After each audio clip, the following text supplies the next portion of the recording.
देखिए, बिहार के इलेक्शंस में मजलिस इत्तेहादुल मुस्लिमीन ने महज 10% सीटों के ऊपर अपने उम्मीदवार उतारी है। 90% सीटों के ऊपर मजलिस नहीं इलेक्शन लड़ रही है। लेकिन ये 10% सीटों को हराने के लिए, चाहे फिर वो कांग्रेस पार्टी हो, आरजेडी हो या समाजवादी पार्टी हो, इन लोगों ने जो ताकतें लगाई है सिर्फ 10% सीटों के लिए, उसमें मकसद क्या है कि असदुद्दीन अवैसी ने वहाँ से जीतना नहीं चाहिए। ये उन तमाम कौम के लोगों के लिए एक सोचने वाली बात है। बहुत गौर से समझिए कि समाजवादी पार्टी बिहार के अंदर इलेक्शन नहीं लड़ रही है।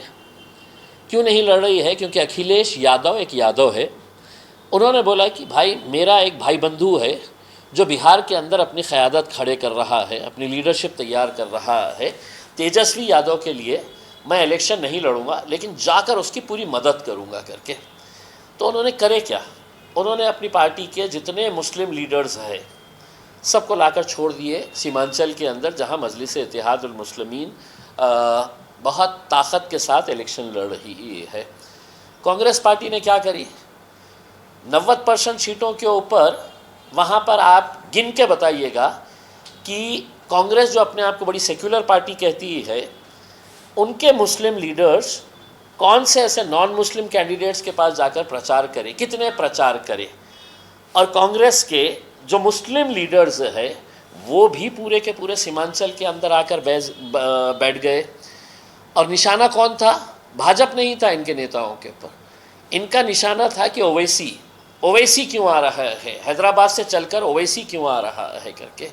तो आप ये बात समझिए कि आज अपनी क़यादत अगर मजबूत हो रही है, जीतने की कगार के ऊपर है, तो कैसे तमाम सियासी पार्टियां, लानत है ऐसे मुसलमान लीडरों के ऊपर जो मुझे जवाब दे कि 90% जो सीट्स जहां पर मजलिस नहीं लड़ रही है वहां पर आपने कितने जलसे किए हैं और मजलिस के उम्मीदवारों के ख़िलाफ़ आपने कितने जलसे लिए हैं करके। आप तो सेक्युलर है।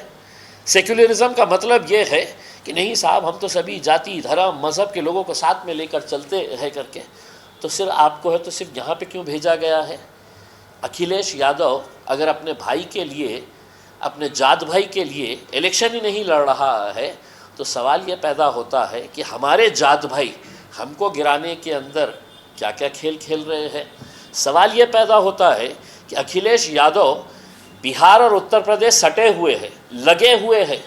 अगर वहाँ पर वो इलेक्शन नहीं लड़ रहे हैं तो औरंगाबाद में आकर क्यों इलेक्शन लड़े आपने?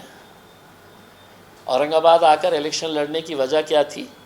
यानी कि इसका मतलब आप अच्छी तरह से समझ लें। मैं बहुत ज़्यादा इसके अंदर नहीं जाना चाहता हूँ, लेकिन मैंने साफ तरीके से बता दिया। अब लोग इसके ऊपर सोचें और अपना फ़ैसला करें। 11 तारीख के दिन इलेक्शन होने वाले हैं।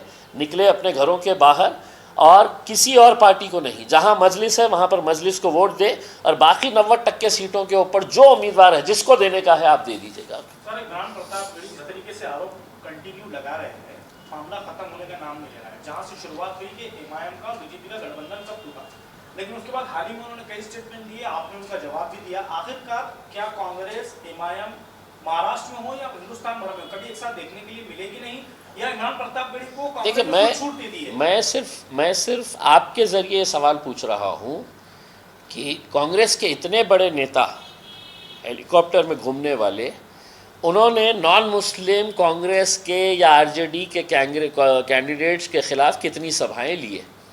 हर रोज़ उठे सुटे, कभी अमोर में आ जा रहे, कभी वैसी में आ जा रहे, कभी कोचाधामन में आ जा रहे, कभी किशनगंज के अंदर आ जा रहे हैं। भाई, हम तो 10 सीटों के ऊपर लड़ रहे हैं ना। आपने अपनी पार्टी से कहना चाहिए था कि भाई, हमारी तो सेक्युलर पार्टी है, मुझे आप क्यों मुसलमानों का लीडर बना रहे हैं? अगर मुसलमानों का लीडर बनना होता तो मैं तो एमआईएम के अंदर गया होता। मैं तो सेक्युलर लीडर हूँ।